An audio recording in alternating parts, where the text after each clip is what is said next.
प्रश्न लेते हैं, युवा मन पर भारी इस कोरोना महामारी का समाधान क्या है? अरे भाई, युवा पर ही नहीं, सब पर बीमारी भारी है। बच्चों पर, बड़ों पर, युवाओं पर, सब पर भारी है। यह समस्या जो खड़ी हुई है ना, कोरोना महामारी, यह समस्या है जीवन शैली की। मूल बात लाइफ स्टाइल, ये समस्या जीवन शैली की है। जीवन संवारता है कौन? जीवन संवारता है संस्कृति से। जो अच्छी सभ्यताएं हुई हैं वो आती हैं किससे? संस्कृति से। संस्कृति के कोख में सभ्यता जन्मती है, संस्कृति के कोख में सभ्यता पलती भी है। संस्कृति का मतलब है जीवन की परिस्कृति। प्रकृति के साथ हम साथ साथ चलें, प्रकृति के साथ हम चलें, प्रकृति के साथ हमारा सहजीवन होना चाहिए, सहचर्य होना चाहिए। फिर ये महामारी तब भारी नहीं पड़ेगा अगर हम प्रकृति के साथ जिएंगे। ये बहुत महत्वपूर्ण बात है। जितना हमें जीने का हक है उतना ही हमारे आसपास पेड़ पौधे, बाग बगीचे को भी जीने का हक है।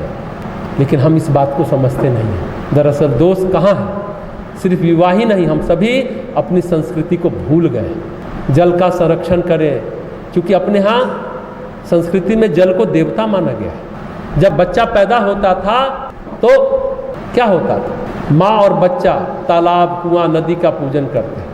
शादी के समय भी ऐसा होता है, कुएं का पूजन होता है। सभी नदी को हमने देवी माना है, पेड़ों को पूज्य माना है, चाहे तुलसी हो, पीपल हो, बट हो, नीम हो, अशोक हो। चूंकि हमने कहा ना ये रात में भी ऑक्सीजन छोड़ते हैं, इसलिए इन्हें देव योनि का वृक्ष कहा जाता है। सच कहें तो हम संस्कृति को भूल गए और ये भूल गए कि हमारा जीवन जल से आता है, वायु से आता है। ये दोनों प्रधान तत्व हमारे जीवन में, हमने जल और वायु को ही नष्ट कर दिया।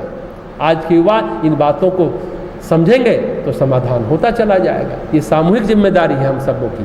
जब अपराध सामूहिक होता है ना तो दंड भी सामूहिक ही होता है। हमारी संस्कृति और संस्कार, हमारी जीवन शैली कैसी है इससे पता चलता है। हमारी संस्कृति हमारे व्यक्तित्व और कृतित्व का सम्मिश्रण होती है, इसी से परिलक्षित होती है। अगर हम संस्कृति को विकृत कर रहे हैं तो हमारा जीवन भी विकृत हो जाता है। हमने जल को पीने के योग्य कहाँ रहने दिया? हवाओं में जहर है, पानी में जहर घोला जा रहा है, तो वो कर्म तो वापस लौट कर आता ही आता है। जीवन मूल्य हमारे खत्म होते चले जा रहे हैं। जीवन मूल्य ही हमारे जीवन को संरक्षित करते हैं। आज हम 4 आदमी मिलकर एक साथ घर में नहीं रह सकते।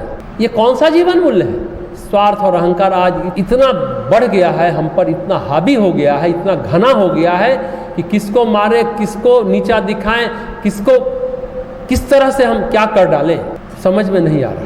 ये बड़ा महत्वपूर्ण बात है। खासकर युवाओं में जीवन मूल्य का घोर अभाव देखा जा रहा है। देखा जा रहा है कि जीवन मूल्य है ही नहीं। जीवन मूल्य शब्द भी शायद जानते होंगे कि आज के युवा की नहीं जानते होंगे, पता नहीं। कोई कानून, कोई नियम व्यवस्था किसी को सुधार नहीं सकता। हाँ, डर पैदा कर सकता है। व्यक्ति के अंदर स्वचेतना, स्वमूल्यांकन, स्वजागृति होनी चाहिए। क्या करना है, क्या नहीं करना है, ये हमारे अंदर विवेक हमें बताएगा। तो उस विवेक को हमें जागृत करना होगा। इस तरह से हमें काम करना होगा। हमें गंगा की अगर निर्मल धार चाहिए तो गंगा को माँ मानना पड़ेगा। माँ की अनुभूति गंगा में करनी होगी। अगर हम नहीं कर पाते तो गंगा माँ नहीं बनेगी। यशोदा माँ भी तब क्या हो जाएगा? पूतना बन जाएगी। दूध नहीं, जहर उगलेगी। सिर्फ युवा ही नहीं, हम सभी को अपनी जीवन शैली बदलनी होगी, सामूहिक रूप से सुधारनी होगी। हमारे पूर्वज दधीची, शिवी, हरिश्चंद्र की प्रशंसा हम क्यों करते हैं? क्योंकि उन्होंने किसी भी परिस्थिति में जीवन मूल्य को नहीं छोड़ा। आज युवाओं का बड़ों के प्रति सम्मान नहीं है, बड़ों का छोटों के प्रति उत्तरदायित्व नहीं है। हमारे जीवन के अंतर्गर्भ में कर्मों की एक लंबी धारा चल रही है। जैसे भूकंप में धरती के अंदर क्या होता है? वो प्लेटें टकराती हैं, आपस में हलचलें होती हैं, उसके बाद सतह पर, तल पर भूकंप आता है। अगर हम ये समझते हैं कि दुष्कर्म करके उसके फल से हम बच जाएंगे तो ये थोड़ी नहीं, बड़ी बड़ी मूर्खता है। हम मूर्खता कर रहे हैं। हमारे यहाँ सर्वे भवन्तु सुखिनः की बात कही जाती है। हम ही नहीं, पशु, पेड़ पौधे सभी सुरक्षित रहें। पर आज हम प्रकृति के घटकों का पोषण नहीं कर रहे हैं तो विष तो आएगा ही ना, विष तो फैलेगा ही ना और हमें काल कलवित करेगा। आज कोरोना फैल रहा है, इसके पीछे स्थूल और सूक्ष्म में किए गए कई दशकों के कर्मों का परिणाम है। तो जहर निकलेगा और मन भारी होगा, चाहे युवा हो, बच्चे हो, बूढ़े हो।